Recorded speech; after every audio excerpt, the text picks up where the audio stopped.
Hello, everybody, and welcome back to the stream. I am Raw Zim, and, well, third time's the charm, hopefully, because we've had so many technical difficulties already today.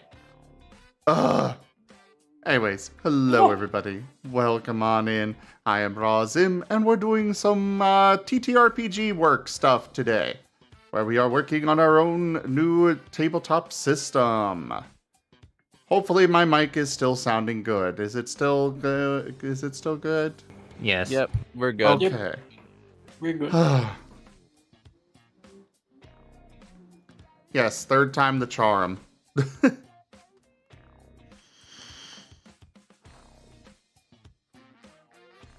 Also, I need to do this.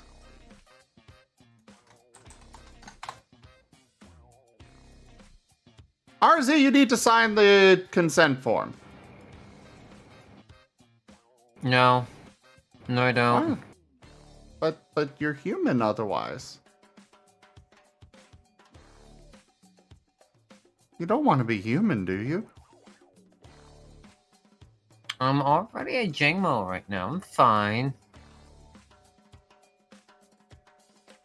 I don't know. Do that exclamation point TF check to see what you actually are. No. I do not want to sign some contract with unwillingly. I mean, the TF check is just, you know, looking at yourself to see what you are. It's not signing any contract. And Kenku is now a horned mecha duck.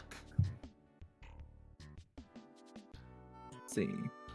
Also like Kenku's idea for the name too. Monster Tabletop Adventure System. Too wordy or too Feels simplistic? a little too wordy. Okay. Alright, so we just gotta shorten it down then. Alright.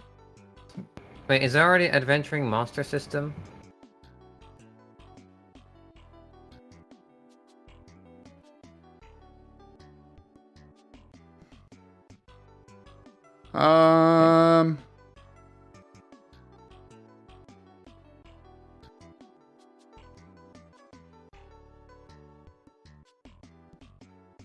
Okay.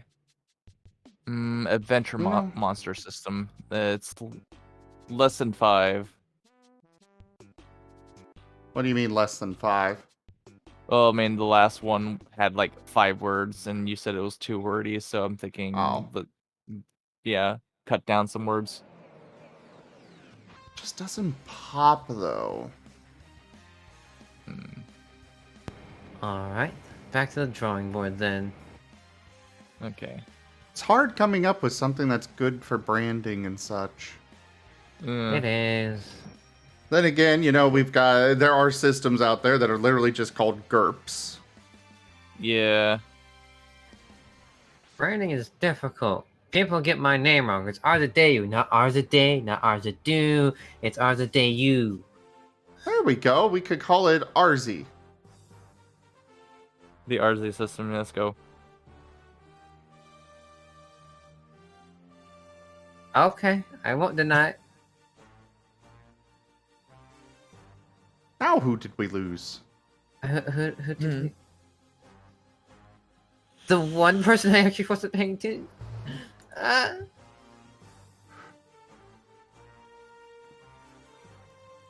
Still will be Zed for you. No, wait, Kristoff, you do... No!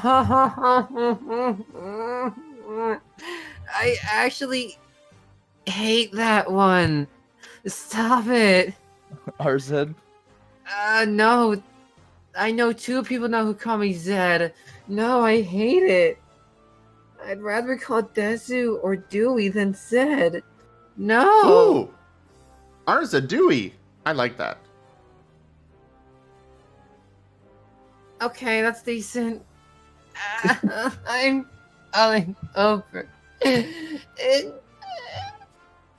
Arza Dookie. I'm not Martin yet. Or, oh. Our zombie duke? No. I will not. I will never be zombie. I refuse. Well, GURPS is, an acronym. Maybe we could go with something longer, but it's shortened into some form of acronym that is catchy. Okay. Okay.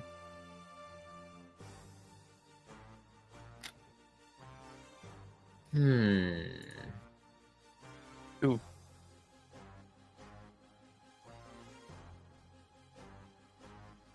Yes.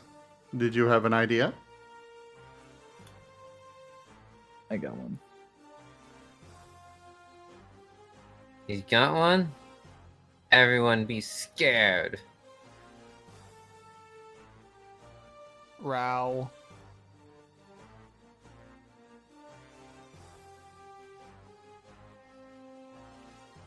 Ooh, we could call it the Row. What would it mean? Role-playing as other winners.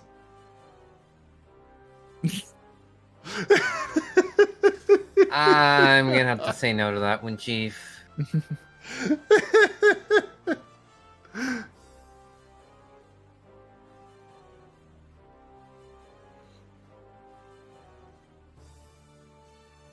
I think Mads is a little too...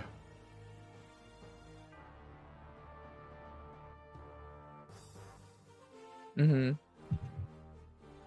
a little too well used in particular. Okay. Because isn't Well, that right- like... Well, Mad in general is a little used a lot. Okay. Well, I mean, right now, let's just do the very basic parts of brainstorming, and let's just throw out ideas and save the Ooh! I like Like- GitGab's suggestion. Yeah. Role-playing animals in other worlds. Okay.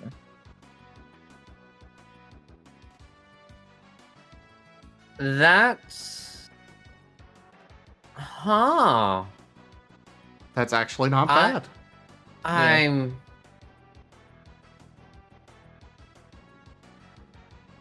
Yeah, that's not bad. Yeah, that's not bad. Share it with others, see what others think besides this group, and I think if they like it, they would be perfect. Well, I already know what Werneath would think of it. Why are you angry, Jaffer?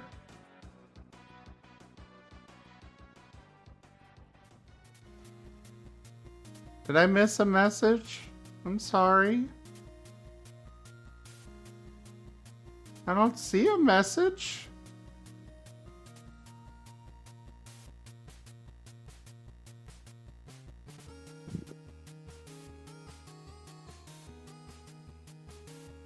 Jaffer? I think Jeffer's typing. Give Jeffer a small moment. Oh, 1 sec. Okay. See?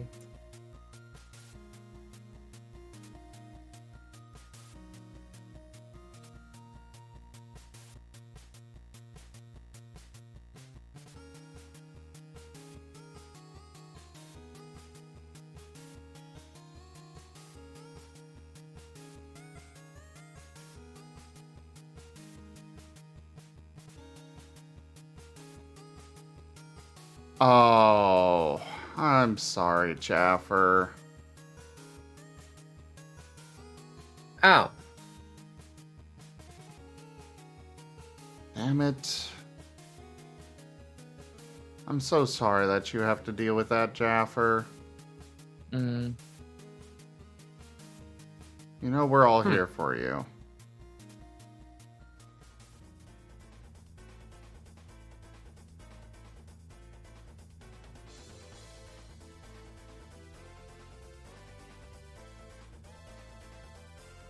Yeah.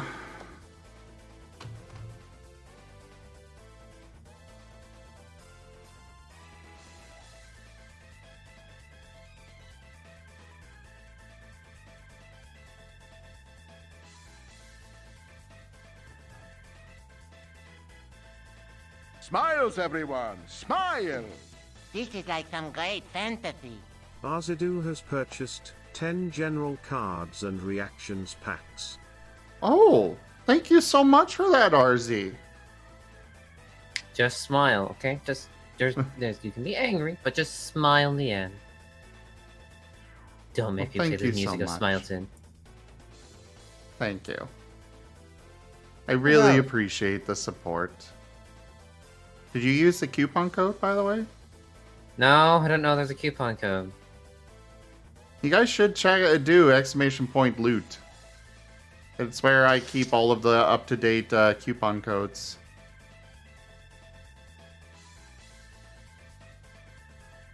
Maybe I should put like a note on there or something. I don't know how though. I just try to tell people. But yeah, let's go ahead and try to get to happier stuff. Try and distract you a bit, Jaffer and such. I am personally really liking the idea of Rao. Yeah. Arzidu is watching the sip water.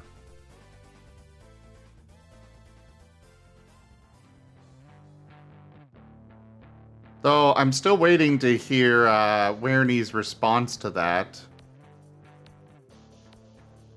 Wernie!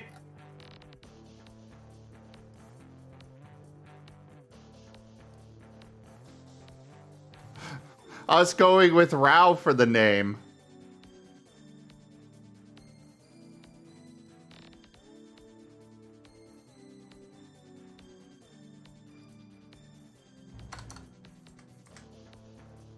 Row.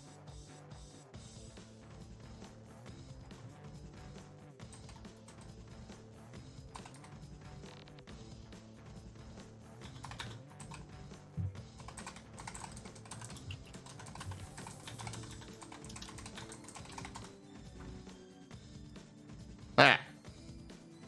It is official.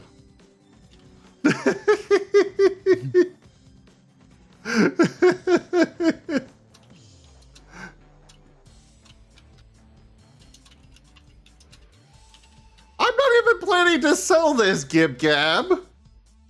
At least not for a long time, anyways. 2 years later, alright, I'm selling it. 2 Awesome. years Royalty later, checks. Nintendo. Dragon is right here. Hey, Chief, there was some popping in that. You might want to be careful on the mic. Wait, really? Meh. Is it still popping? No, but it's when you're Okay. peeking. Okay. What are y'all up to? Working on the Pokemon TTRPG system, which we have just come up with a name for. Indeed. Oh. The I'm guessing name you can is get a hold of Rao. Taldarius? Yay. Taldarius will be back later. He popped in for a bit, then he Oh. had to go to his game, and he'll be back after he's done there. Gotcha. But yeah, we finally came up with a name. Row? Like legit? Yeah. Oh, fair enough. Role-playing animals in other worlds. Role-playing animals in other worlds. Hey, I can dig it. Yeah. That's kind of what we're thinking. It's like, that's not bad.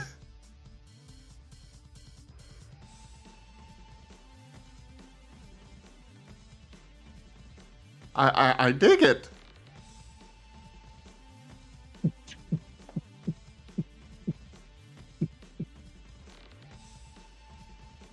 I'm debating what I want to do, what I want to play.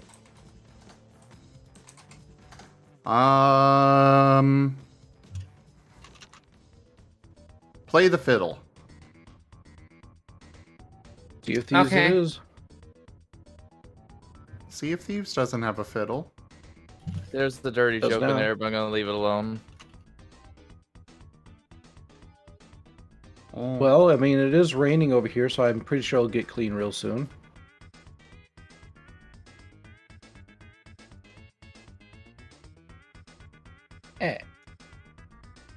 The weather forecast keeps telling me that there's going to be thunderstorms tonight, and yet they have yet to actually happen.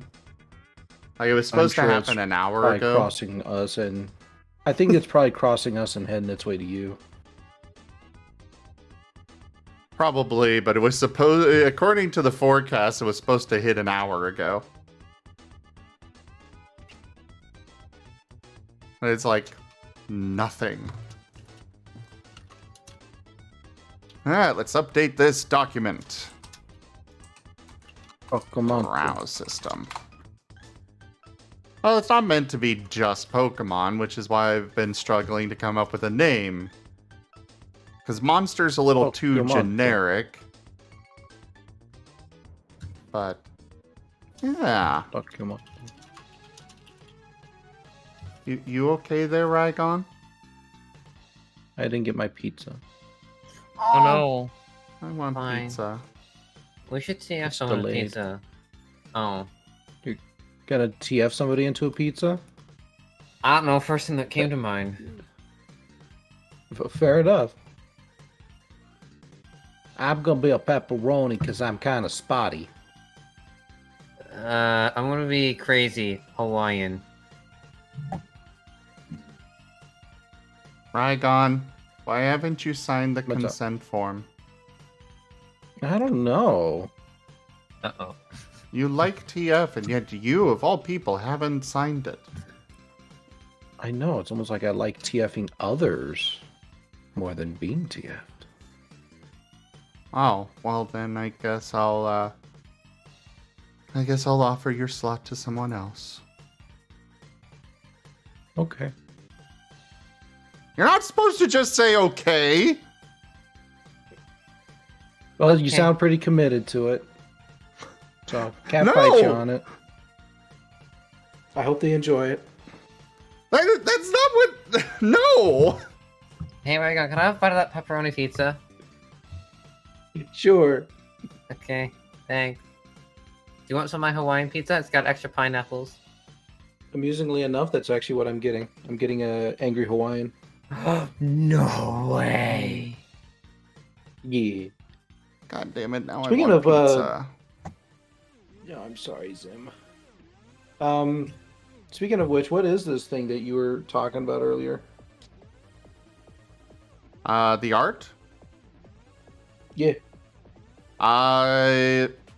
Well, it's basically the same thing what we were getting from the other artists, but you know they've been taking like a year for it, and I'm just done. So instead, I'm gonna get it from Oh, fair Captain enough. Cronus. Hey, fair enough. I can dig it. Did you end up going for the NS or the SF? Still deciding. Gotcha. Hey, honestly, I'm good either way. Mostly just due to the fact that I think Skaven are excellent either way. Yeah. I'm just debating which one I want to go with. And it also depends on how many people the artist is actually okay with having included. True.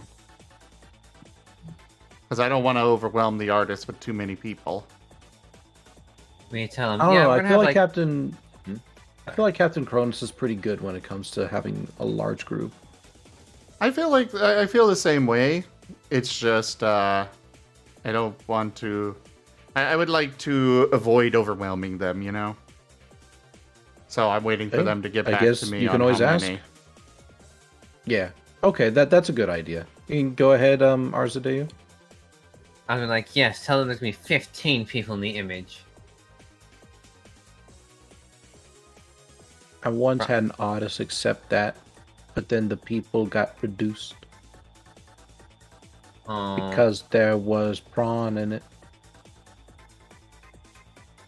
And hello there, Sly. You sly ought you.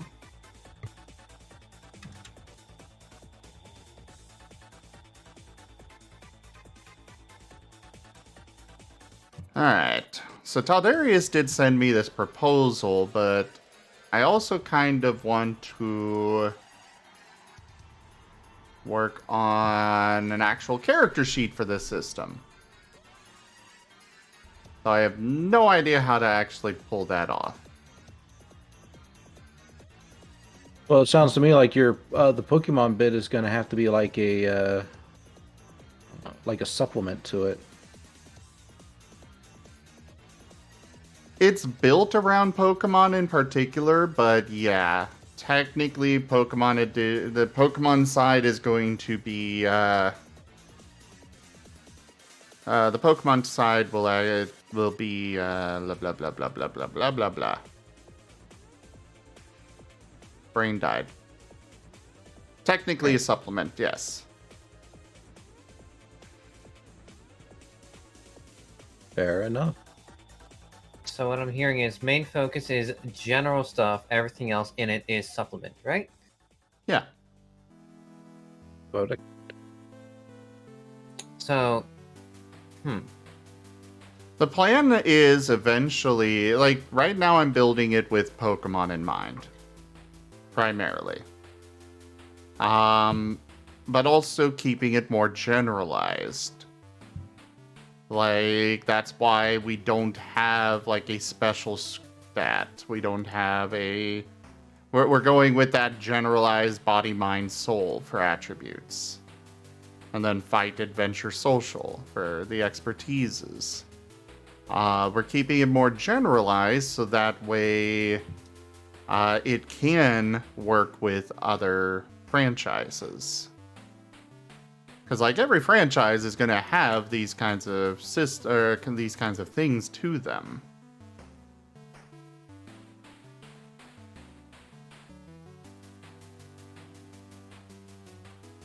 But we want to keep it more generalized, so eventually down the road, like I said earlier, we'll release a Digimon supplement. We'll release a Monster Hunter supplement. he's teasing me with Monster Hunter again. Those are the only two that really I come should to do mind that. right now, but, you know. TF Zarzadeu into a Tobi Kadachi. I mean, there are better monsters I would prefer, but okay. Tobi Kadachi is best. Denied. I actually have some limited edition Tobi Kadachi figures. Well, Oh, nice. one. I have no figures. It's a limited edition thing. There were only like 1,000 of them made, and I managed to snag one. Impressive.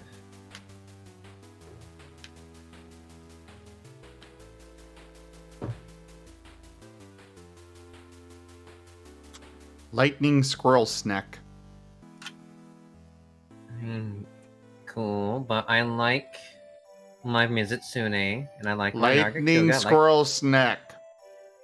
I like my Astalos. Okay, Lightning Dragon, go burn. Lightning Squirrel Snack. No.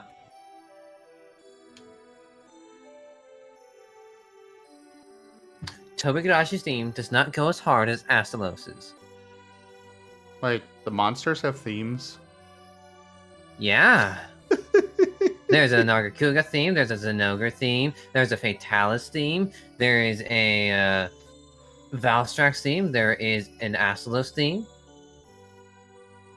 Lightning Dragon, Arzi wasn't talking about you. They were talking about a Monster Hunter monster. And hello there, Yeah. Sonicu. Alright, so... still need to finish up the unconventional roll combos, I think. Yes, I still need one more of those. Update character advancement rules. That's something I'll be working with Taldarius on. Need to come up with stats for weapons and armor, which are going to be more generalized.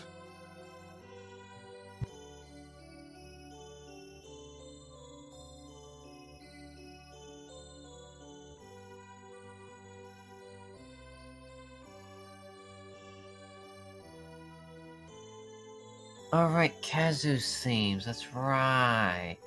Right. Hang on. I'm gonna play Kazu's themes through my mic. You ready? Please don't. What's up? RZ said he was gonna play something through his mic, and I'm like, please don't. I just did. You can't stop me, because it was already playing. Oh, Okay. I'm guessing there is no Kazu's theme. No, it is. It's called The Game is Silent. There is no music. There is only the sound of weapons and monsters clashing. Interesting. Dang it, everybody's getting om-noms. I want om-noms. Somebody send me Do you want to be treat. an om-nom? I don't want to be an om-nom. I want to have an om-nom. Too bad.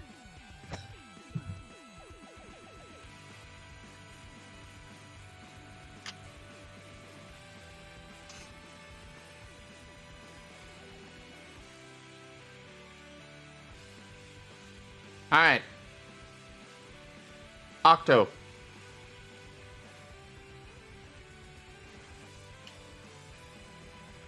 What's up?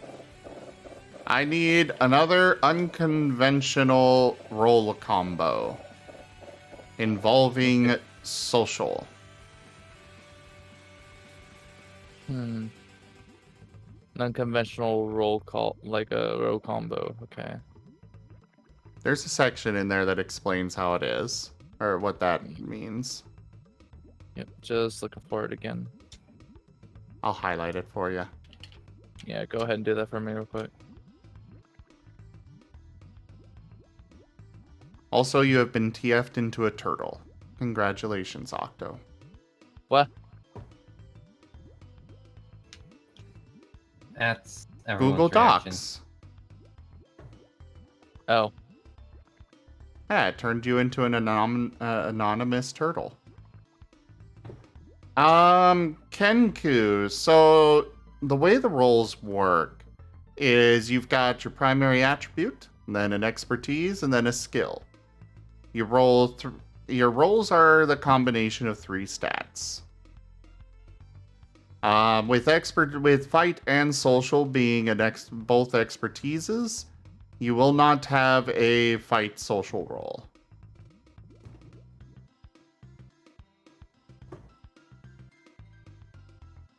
Though that does give me an interesting idea for an unconventional roll combo. A social brawl roll.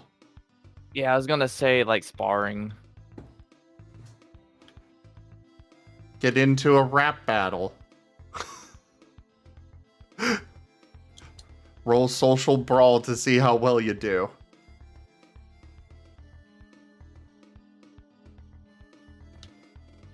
Oh no! If the DM asks someone like, "All right, I want you to actually rap," I can't rap.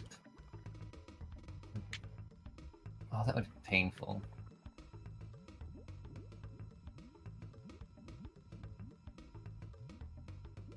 All right, I like it.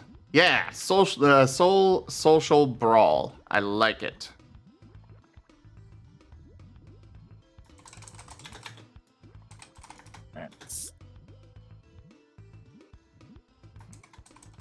That's a wrap.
Social acrobatics, dance off.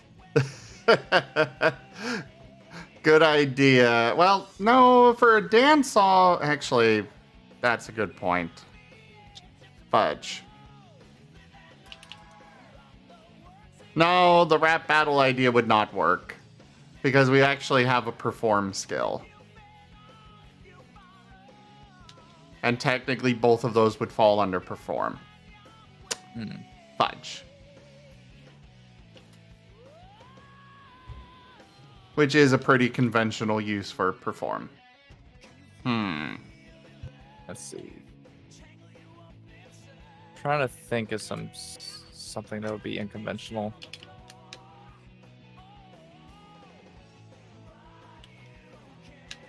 Because the whole idea, one of the big ideas of this system is it's supposed to be more open-ended. Unlike D&D, where it's always wisdom and perception, or in Poker Roll, where it's meant that, you know, okay, you've got your, what was it, fight survival contest for expertise, your, the mid-tier things, it's always, you know, each column, at least by raw for the system. This system doesn't have that.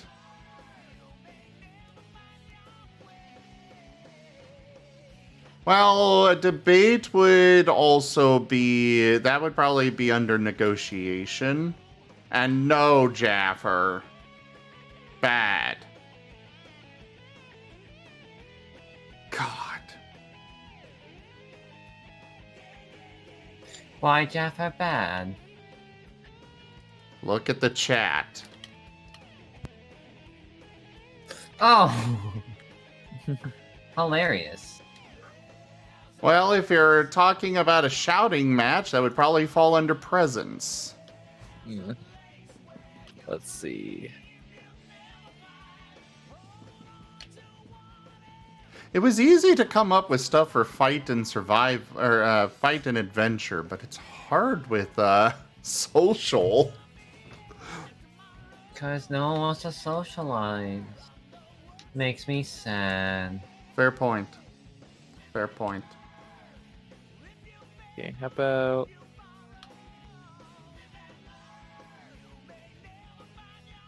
Thinking maybe social evasion? Being a wallflower, let's go. Let's go. That would probably fall under subterfuge. Subterfuge, okay. Subterfuge is a combination of like pickpocket, stealth, etc. Yay, my food's being delivered. Nice. And yes, I do, Gibgap. Kenku Perform is a very general one, but that's because it's kind of by design. With skills like Perform and Craft, this is something that we covered here, where these particular ones require specialties to really be fully effective. Like, you could have... What's up? I said, yay. Oh. Archo, why does it say that the person coming is coming to get me? Get me pizza? Oh.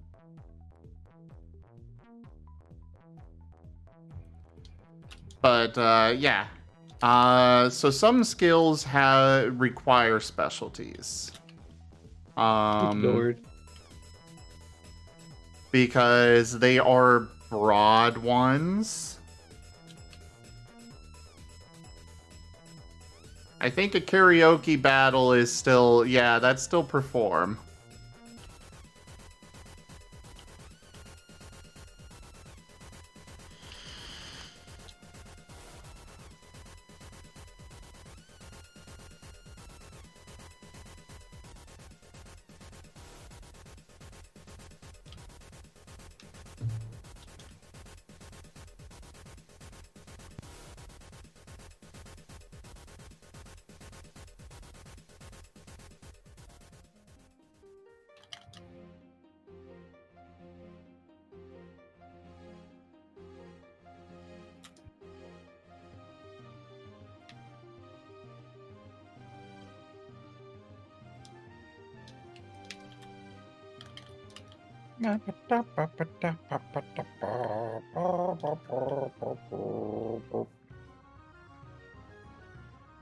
Var. Taunting would be a presence roll New Year's. And what do you mean by mixed skills, Lyndon?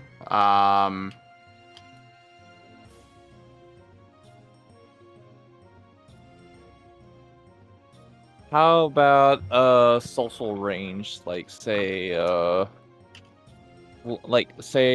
playing a game that involves using precision.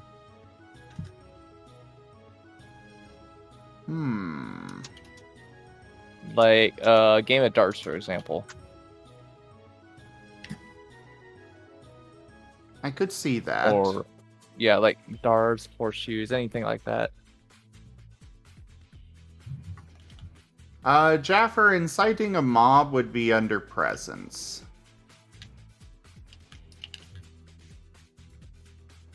Lyndon, from what I have seen of the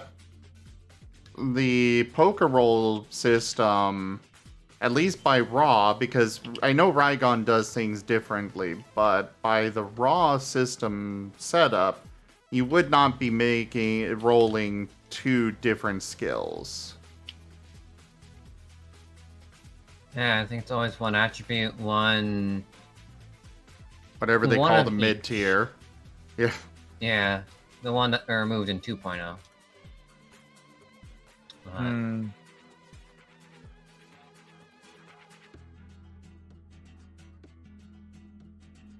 Also, never mind.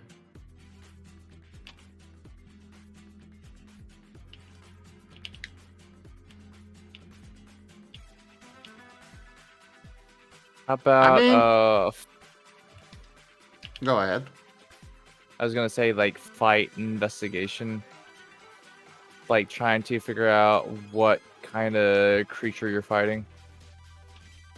Well, that goes under knowledge, survival, but survival nature in particular. But either way, we're looking for social specifically to Okay, be so paired with one of social. these. All right. And Lyndon, I mean, as far as I'm concerned, I don't care if your storyteller decides to have you roll two skills combined. Like, the system is meant to be open-ended, it's just, I want to put down general rules for everyone.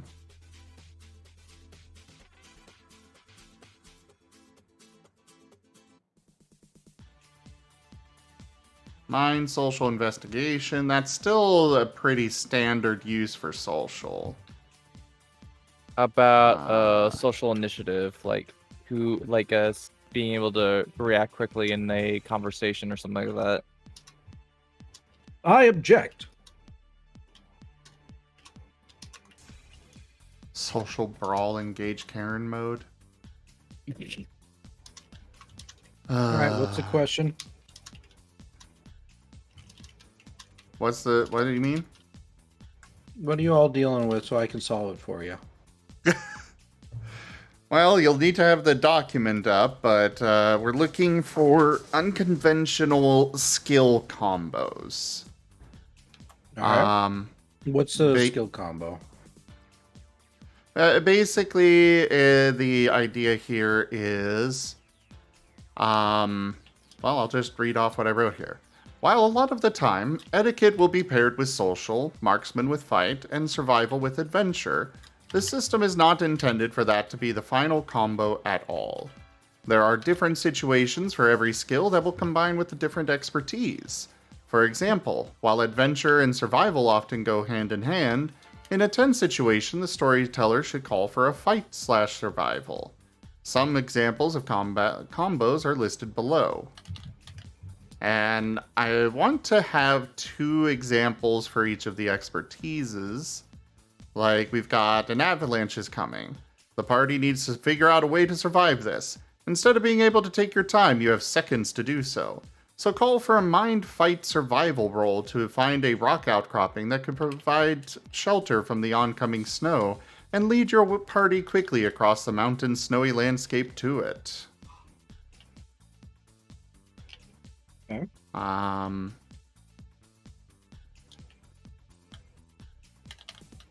There's also things like which flower is right. You need to gather some samples of a particular flower at a particular point in its life.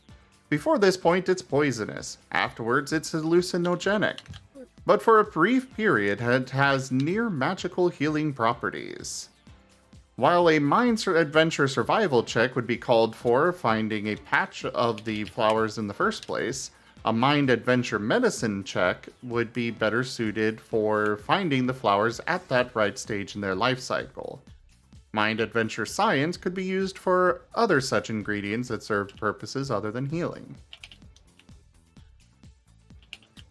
Such as? So, social medicine, mental health? Ooh. That could be a good idea. That reminds me of the Chocobo song. I want Chocobo. And, Rygon, I didn't put in a specific example with the mind adventure science because, well, it's just an additional thing as part of it. Mind adventure science.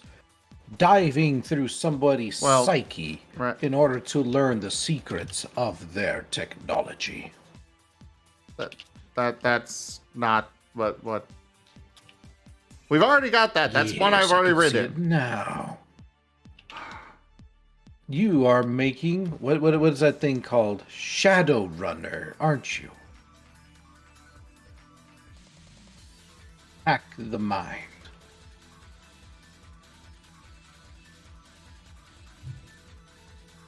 Okay, so we're going with the social medicine for mental health. Great.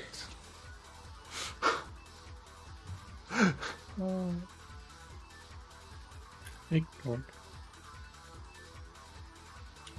You weren't ignored. I listened. It's Super just not. ignored. That doesn't. You have to give me a ugh.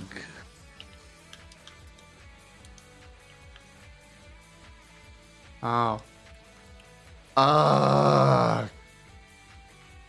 There we Good. go.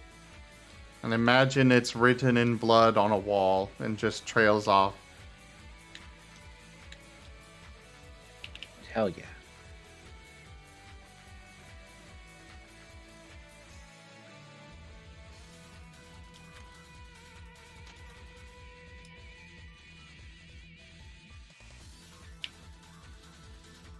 Also, I should probably post this link in for everybody to be able to see.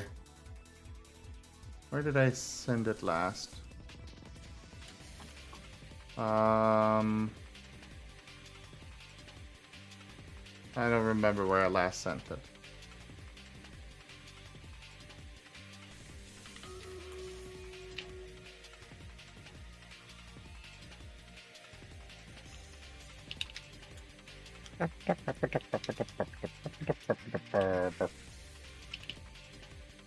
My food has been delivered. Yay! Go get the I will food. be right back. I will be because it's raining like shit outside.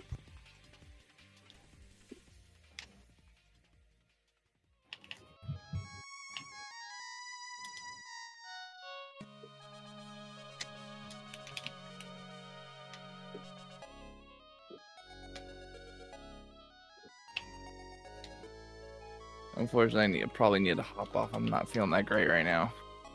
Oh, alright. See you later. Yeah. Take care. Bye. Have a good take care. time.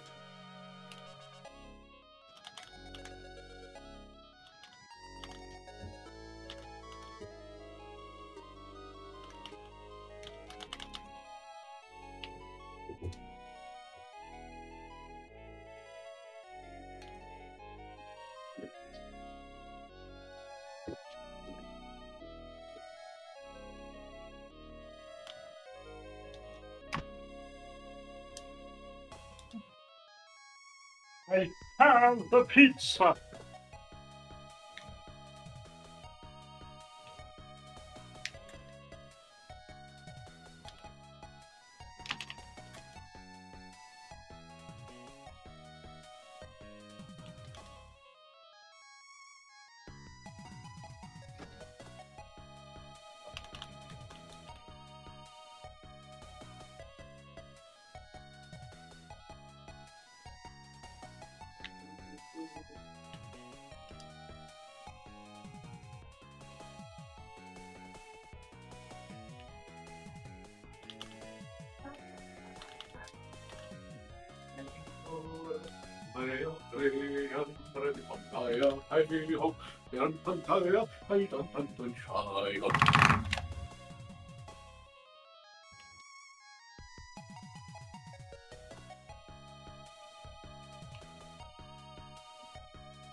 War.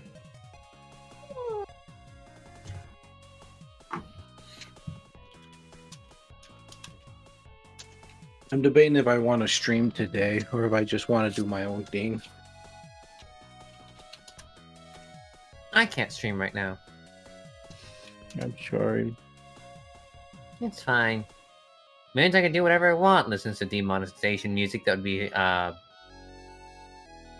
yeah. There we go. Be a rebel.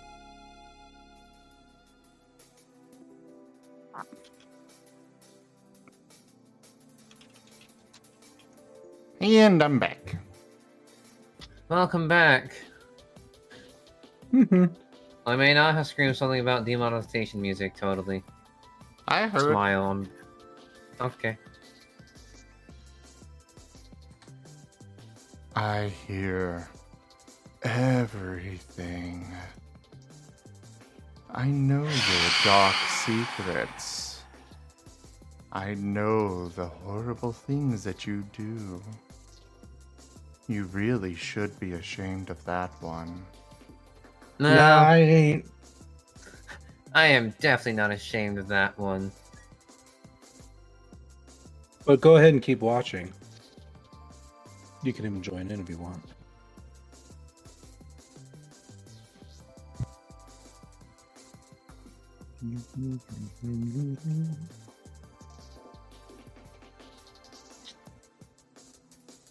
Come on, dig in. Pull back the skin. See what's inside you, the sickness that drives you. And it's fine.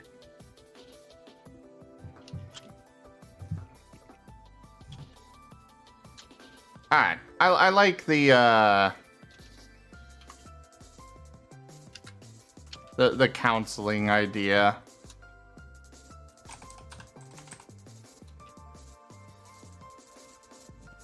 But counseling? Counseling? Yes, for the unconventional role. Counseling!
Oh.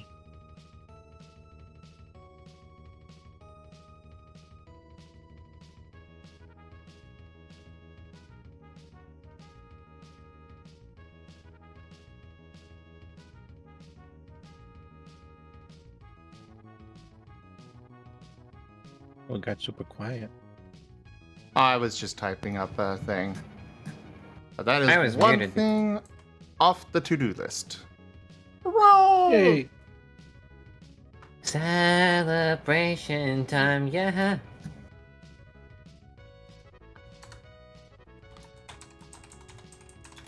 Character sheets. Definitely need to add that to the to-do list. I have no idea how I'm going to pull that off.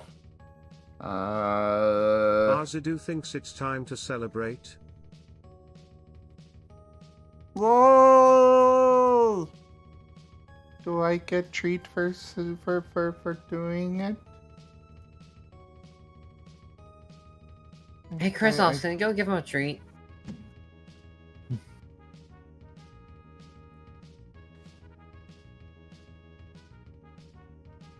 Oh, my chair. I like my chair.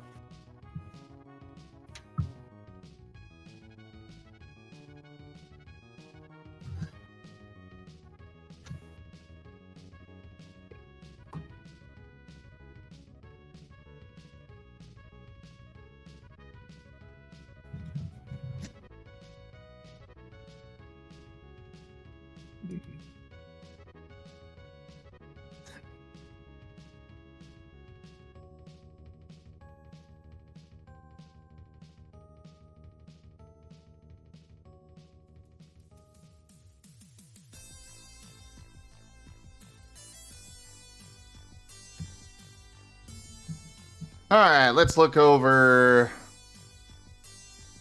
Caldarius's suggestions.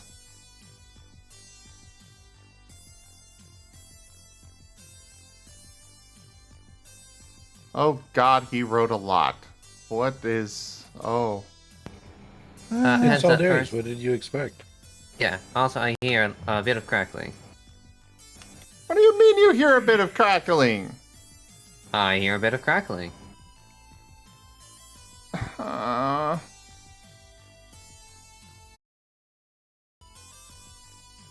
Okay, what about now? Testing, testing, 1, 2, 3, testing.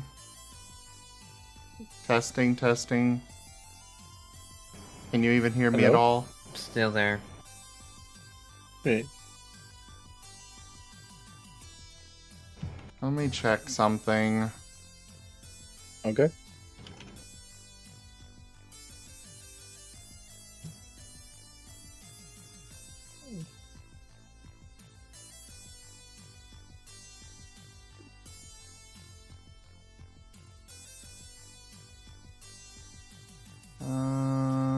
This one.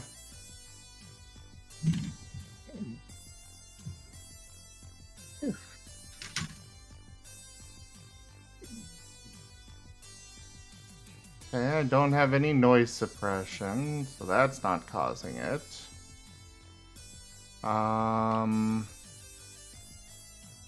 Is it coming through on stream, the crackling?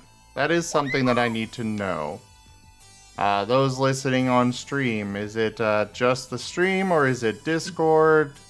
Or is it both Discord and the stream, or is it just Discord? I'm talking a bit to let you guys hear and testing my, the voice quality and such here on stream for those of you out there that are hopefully listening and will give input on whether it's working or not. Hello?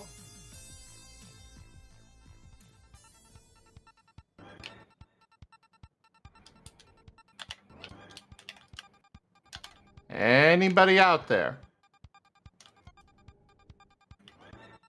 Am I even coming? Okay, it says I'm coming through on stream. Mm-hmm. So there's no crackling on stream? Are you hearing the crackle, Rygon? Yeah, I hear the crackle on Discord.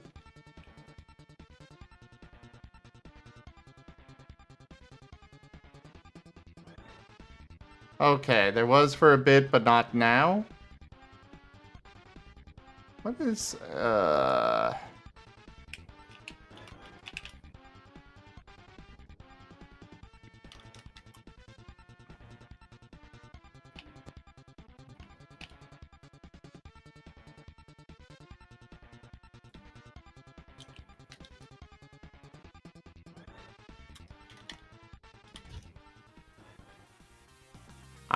I don't know what to do about it.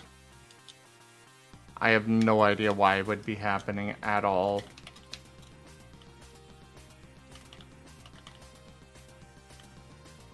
Like, I went through everything, set it all up.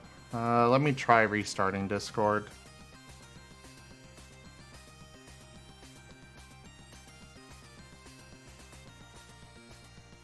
If I can even find Discord. What the? Oh, there it is. Quit.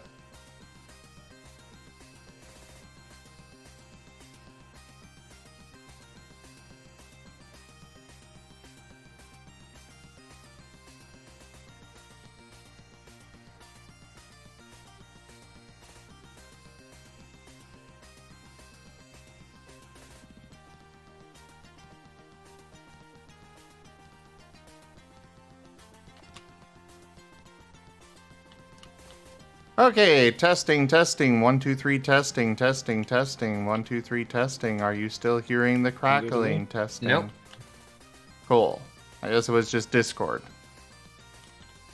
Well, I mean, I knew it was Discord, but it seems like it was Discord itself breaking rather than something else breaking. I think. I don't know. At the least, things load so much faster. Well, was trying- I think that's a good thing. I was sitting here trying to find the source for the Discord reactive to refresh it, and then as soon as I found it, it's like, oh, right, I gotta restart this, and it fixed itself. Alright, current proposal is that the party earns 5 XP per session, then earns bonus XP for completing an adventure. What constitutes an adventure is up to the storyteller and should be discussed with the players, but for a generalized assumption, an adventure will take between 3 to 5 sessions to complete. I will be laying out the XP gains over time with these assumptions in place using our current standard starting character creation rules. I will be providing the estimates for first max, all skills 2, all skills 3, and full max. Blah. God, he went into all the math. Oh no. This is how Darius we're talking about. I wasn't Of course you will. expecting math. These estimates will be assuming an adventure is completed every 4 sessions. I will show the session estimates for 5 to 15 experience. In addition, I will be explaining the groundwork for my proposed attribute increase system below. First, max. Time it takes to get a single skill to max dots. ATOR at time of rank, referring to amount left over. What?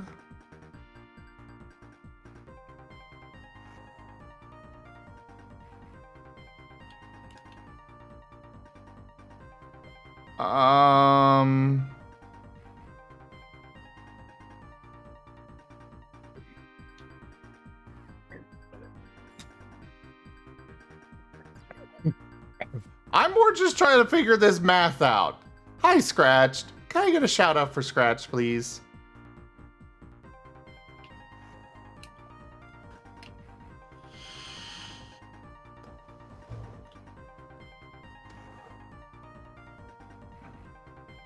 Experience required, yada yada yada.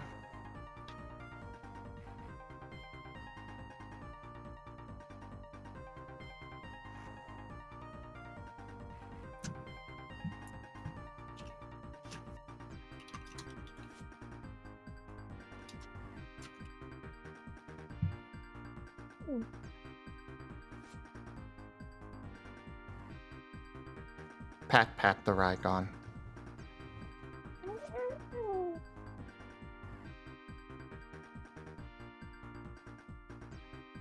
Oh, I see what he's doing.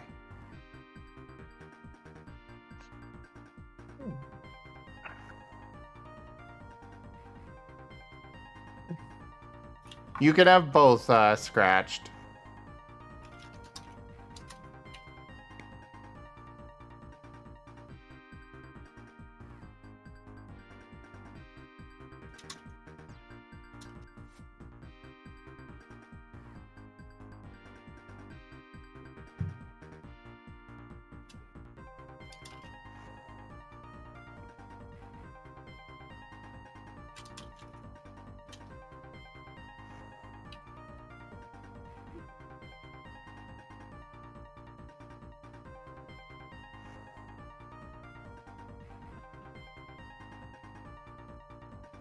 EXP required. 1 dot certain, blah blah blah blah blah.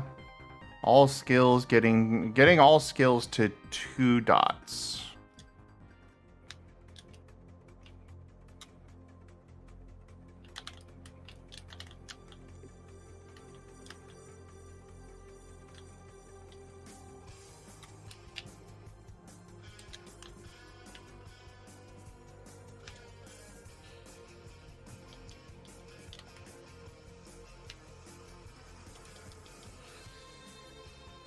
"36 sessions for all skills to get to 2 dots. And all or 1 getting to max rank would be 8 sessions. I don't think that's too bad. That's not a lot of time. Yeah, but that's only 1 skill out of 24. Even so. 24 times 8. 2, 3, 16. That's only like 192. I think. For what? That's only 192 sessions. That's like chicken feed. For all of them to get to max dots? Well, you said it takes 8 sessions, right? Well, I also want to point out that this does not take into consideration your moves, because moves also have an experience cost. Okay. So while, yes, you could get these skills maxed out, what are you going to use them with? Tackle? True. And either way,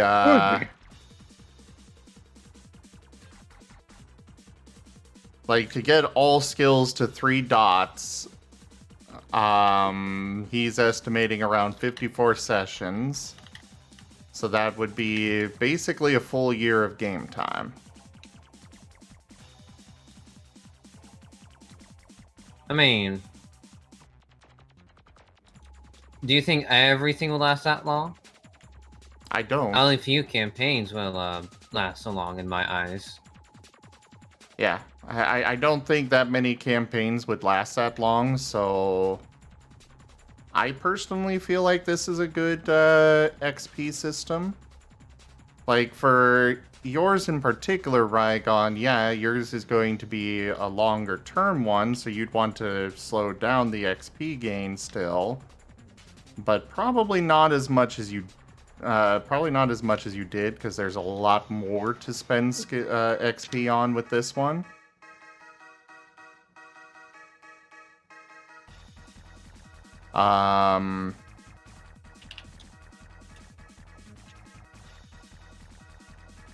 But it also is still not including moves. Which, one of my ideas is to have a move upgrade system as well. So if you have one particular move you really like, or like for us, we have our signature moves, there will be a system for actually upgrading those.